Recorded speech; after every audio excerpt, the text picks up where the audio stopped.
মদ ব্যবসায়ীদের কাছ থেকেও পরিবহন খরচের নাম করে তোলা তুলত তৃণমূল।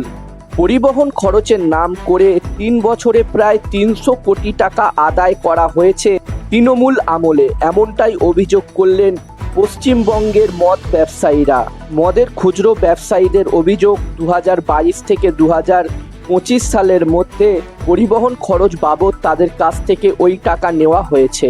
এর নেপথ্যে ছিলেন রাজনৈতিক প্রভাবশালী কয়েকজন। এখন ওই দুর্নীতিকাণ্ডের তদন্ত চান তারা। আবগারি দপ্তরের কাছে তদন্তের দাবি জানিয়ে মদ ব্যবসায়ীদের সংগঠন একটি চিঠি দিয়েছে। তাতে তারা জানিয়েছেন তৃণমূল সরকারের চালু করা ডিস্ট্রিবিউটর ডিপো ব্যবসা অনুযায়ী ডিস্ট্রিবিউটরদের নিজস্ব ব্যয়ে খুচরো বিক্রেতাদের মদ সরবরাহ করতে হতো, কিন্তু নিয়ম লঙ্ঘন করে তাদের কাছ থেকে অর্থ আদায় করা হয়েছে বলে অভিযোগ।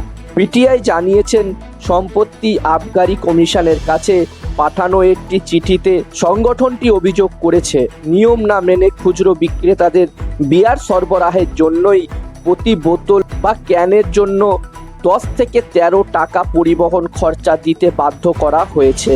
তাদের এও অভিযোগ, ডিস্ট্রিবিউটর ডিপো মডেলে ডিস্ট্রিবিউটরদের খরচে খুচরো আউটলেটগুলোতে পণ্য সরবরাহের কথা থাকলেও খুচরো ব্যবসায়ীদের কাছ থেকে পরিবহন এবং ডেলিভারি ফি নেওয়া হতো, যা অনৈতিক। এর জন্য কোনো রসিদ বা কোনো বিল, সেই সংক্রান্ত কোনো নথি দেওয়াও হতো না।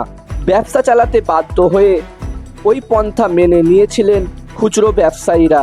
এইভাবেই 2022 থেকে 2025 সালের মধ্যে প্রায় 300 কোটি টাকা আদায় করা হয়েছে বলে তারা জানিয়েছেন।